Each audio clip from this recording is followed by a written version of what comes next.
Hello, English learners, and welcome to another lesson with English Pod. My name is Marco. And I'm Erica. And today we're bringing you a great Christmas lesson. That's right. We've got a lot of Christmas vocabulary in today's lesson for you. Yeah, it's almost Christmas time, so everyone is getting into the spirit, especially here at English Pod. So we're going to teach you a little bit more about this. Speaking of the spirit, I think it's time for us to look at our vocabulary preview.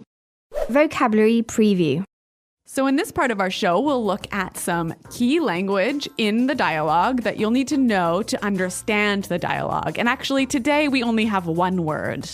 Eggnog. Eggnog. Eggnog. E-G-G-N-O-G.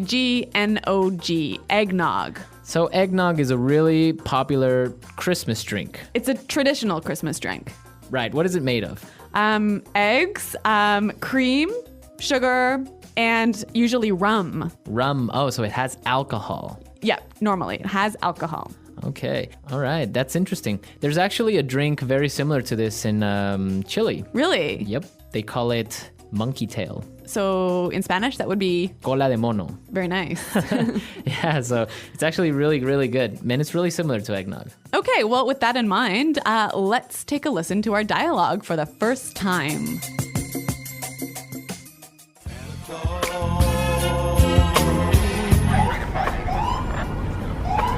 I hate working on Christmas Eve. Whoa, get a load of this guy. Come in, Central. I think we got ourselves a situation here.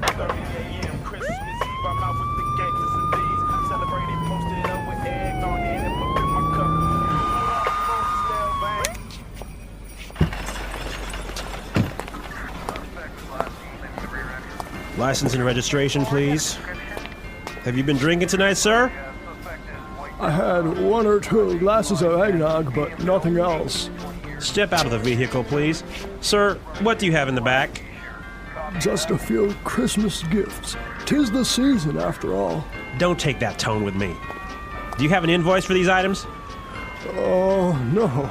I make these in my workshop in the North Pole. You are under arrest, sir. You have the right to remain silent. You better not pout. You better not cry. Anything you say can and will be used against you. You have the right to an attorney. If you can't afford one, the state will appoint one for you. Do you understand these rights that have just been read to you?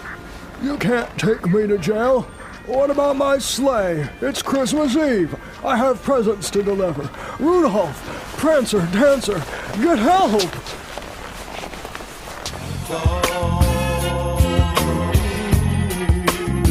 It's coming straight to the ghetto.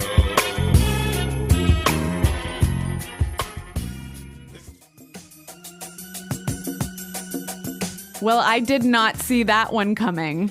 That was interesting. Santa Claus is being taken to jail. What's going to happen next, Marco? I don't know. We'll talk about that in a little while. Let's take a look at some language from this dialogue. Language takeaway.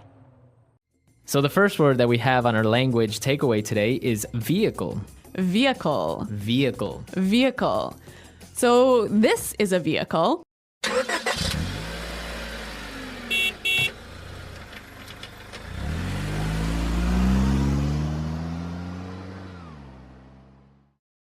And this is a vehicle.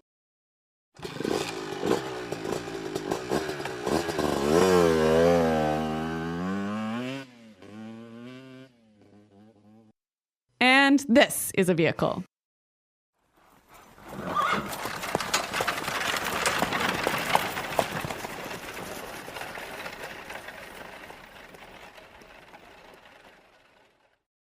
So all of those are vehicles. Now, I thought that a vehicle was a car specifically. No, any machine that carries people from one place to another is a vehicle. Great. All right. Let's take a look now at our second word, attorney. Attorney. Attorney. So what is an attorney? A lawyer. Well, that's simple enough. Yep, a lawyer. Let's move to our third word, which is Appoint. appoint. Appoint. Appoint. So appoint means choose. Okay, so the president of a country might appoint his chief of staff. Right? Or I can appoint my attorney. True. So can you appoint a thing? Can I appoint my coffee cup? No. You only use it for people. You choose someone. Okay, You can't choose something. So I appoint someone. Exactly. All right, let's move to our final word. Slay. Slay. Slay. Slay. So Erica, you're from Canada. You can tell us about sleighs. All right, a sleigh is a vehicle that is pulled by a horse and travels over snow or ice. Okay. So, like Santa drives a sleigh. He drives a sleigh. So do you drive a sleigh or ride a sleigh? Good question. Well, the song says you ride in a one-horse open sleigh. Right, okay. Well, you know what? I think it's time for us to look at some interesting phrases that we found in this dialogue. So let's look at putting it together. Putting it together. Today on Putting It Together, we have 2 great phrases for you. And let's take a look at the first one. Step out. Step out. Step out. So step out means to go out of a place for a short period of time. Right. So in our dialogue, for example, the police officer said, step out of the vehicle. Get out of your vehicle. You can also say, step out of the office. You can say, I just stepped out of the shower. Right. Now, we can also say, step in. It's the opposite. The opposite, right? I can ask Marco, step into my office for a moment. Uh-oh. Okay. So that's step out and step in. Great phrases. Let's take a look at our final phrase. Get a load of. Get a load of. Get a load of. So when I say get a load of something, I mean look at, right? Right. Look at this guy. Get a load of this guy. Yeah, that's what we heard in the dialogue. Now, you can use this phrase in a number of different ways, and we have some examples for you. Example 1. Get a load of this. A war has started in Antarctica. Example 2. Get a load of that house. It's so big.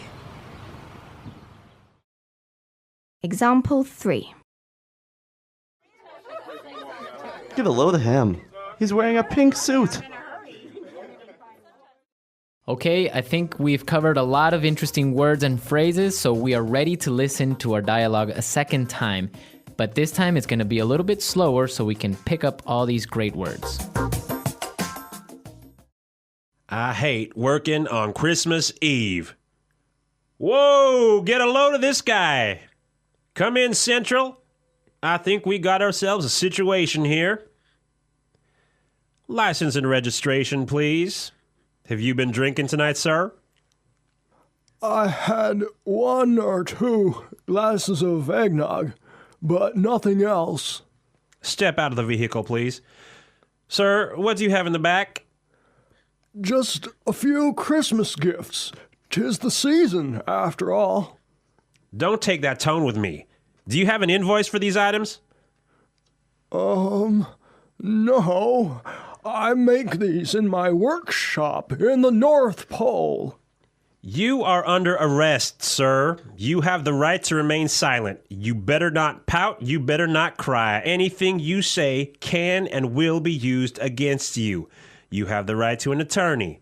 If you cannot afford one, the state will appoint one for you. Do you understand all these rights that have just been read to you? You can't take me to jail.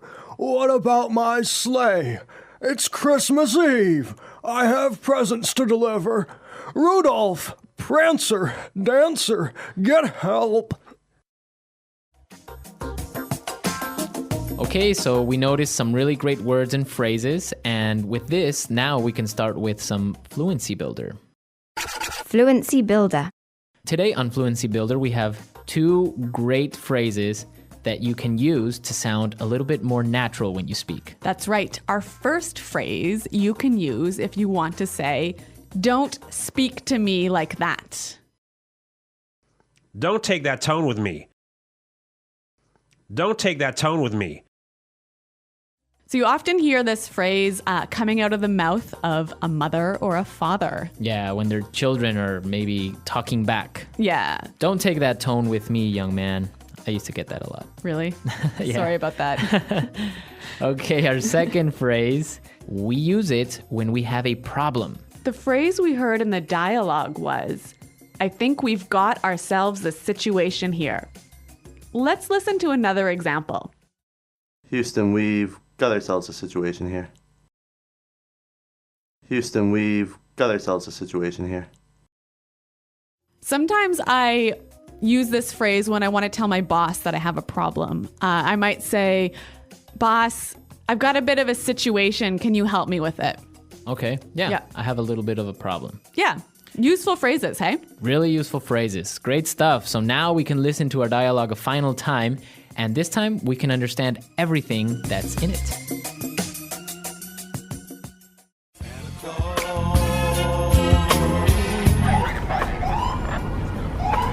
I hate working on Christmas Eve. Whoa, get a load of this guy. Come in, Central. I think we got ourselves a situation here.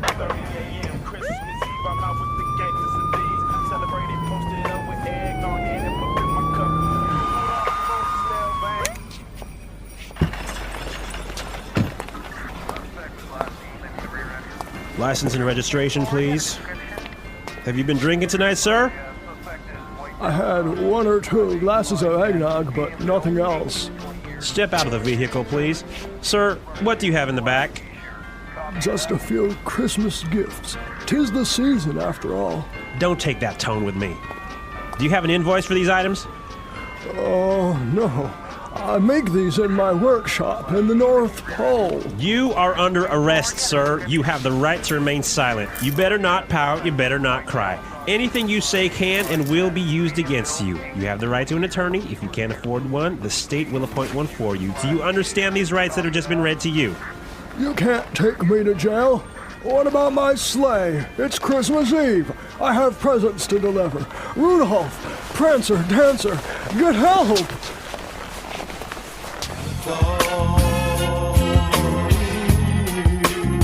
It's coming straight to the ghetto.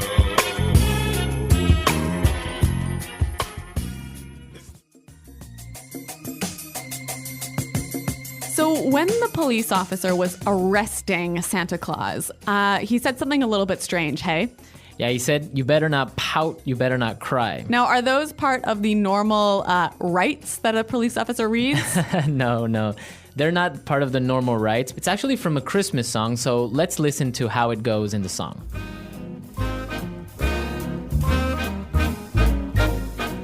You better watch out, you better not cry, better not pout, I'm telling you why. Santa Claus is coming to town. I'm pretty happy we had a song to play there instead of us having to sing. Yeah, but that's great because if the children cry or if they are not good kids, then Santa Claus will not give them presents. Uh-oh. So that's why.